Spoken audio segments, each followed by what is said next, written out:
அனைவருக்கும் நமஸ்காரம். கேதுவின் காதலன் பேசுகிறேன். நெக்ஸ்ட் ஜெனரேஷன் டிவி நேயர்களுக்கும் இந்த நேயர்களின் வாயிலாக இந்த மார்ச் மாதம் என்னென்ன பலன்கள் என்னென்ன ராசிகளுக்கு கிடைக்கும் என்பதை உங்களுடன் பகிர்ந்து கொள்கிறேன். மார்ச் மாதம் கன்னி ராசிக்கு எப்படி இருக்கும்? கன்னி ராசி எப்பொழுதுமே கலகலப்பான ராசி, யாரை பற்றியும் கலைப்படாத ராசி, சட்டென்று தங்கள் மனதில் தோன்றியதை சொல்லிவிடும் ராசி, அதனால் பல சங்கடங்களை அனுபவிக்கும் ராசி. ஆக இந்த மாதம் உங்களுடைய பரிணாமம், நட்பினால் கூடா நட்பு கேடாய் விளையும், நல்லோர் நட்பு நாளும் நயம் பயக்கும் என்ற இரண்டு கோணங்கள், இரண்டு வித எண்ணங்கள் இந்த மாதம் உங்களுக்கு தோன்றும். அதன்படி செய்வீர்கள். புதிய நட்புகள் அத்தனையும் உங்கள் வாழ்க்கை வளமாகும், வருமானத்தை பலம் பெருக்க வைக்கும். ஆக கன்னி ராசிக்கு மார்ச் மாதம் பழைய நட்புகள் கடந்தவையாக இருக்கும், இனி வருபவை நல்லவைகளாக இருக்கும் என்பது போல பழைய நட்புகள் எல்லாம் குறைந்து புதிய நட்புகள் அதிகமாக கிடைத்து உங்களுடைய ஞானத்தையும் தெளிவையும் அற்புதமாக இருக்கும்.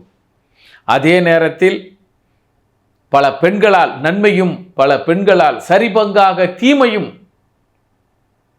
கிடைக்கும். பலருக்கு புதிய காதல் வெற்றி பெறும், பலருக்கு காதல் தோல்வி உறும். இரண்டும் கெட்ட நிலைமை இந்த மாதம். ஆக உங்களுக்கும் உங்கள் குடும்பத்தாருக்கும் உங்கள் உறவுகளுக்கும் உங்களுடைய கேரியரில் எது பலமாக இருக்கிறதோ அந்த நட்பை தேர்ந்தெடுத்துக் கொள்ளுங்கள். இல்லை என்றால் இந்த மாதம் நீங்கள் எடுத்த முடிவு உங்களை ஒரு அவமானத்திலும் கஷ்டத்திலும் முடக்கத்திலும் கொண்டு போய் விடுத்துவிடும்.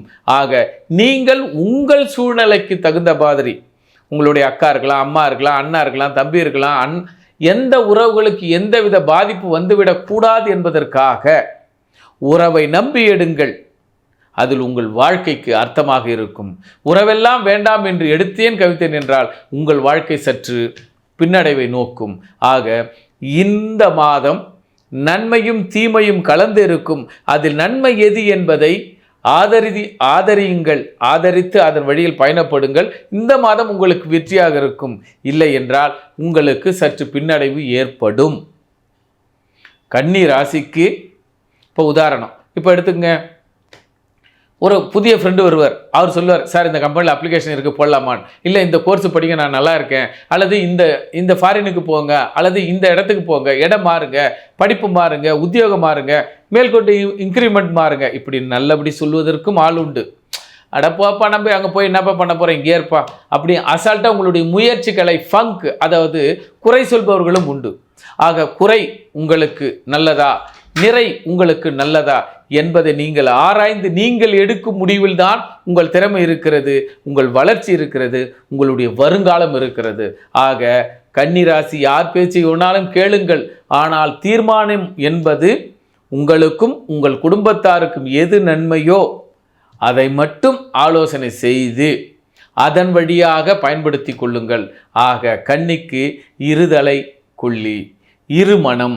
ஆக மனம் குடும்பம் சார்ந்ததாக இருக்கட்டும், அதுதான் உங்களோடு இறுதி வரை வரும்.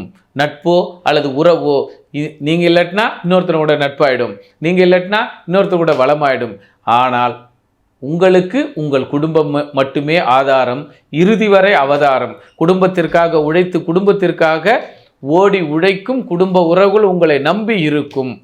குடும்பமே உங்கள் கோவில். ஆக குடும்பத்தை ஆதரியுங்கள், குடும்பத்தோடு இருந்து மகிழுங்கள்.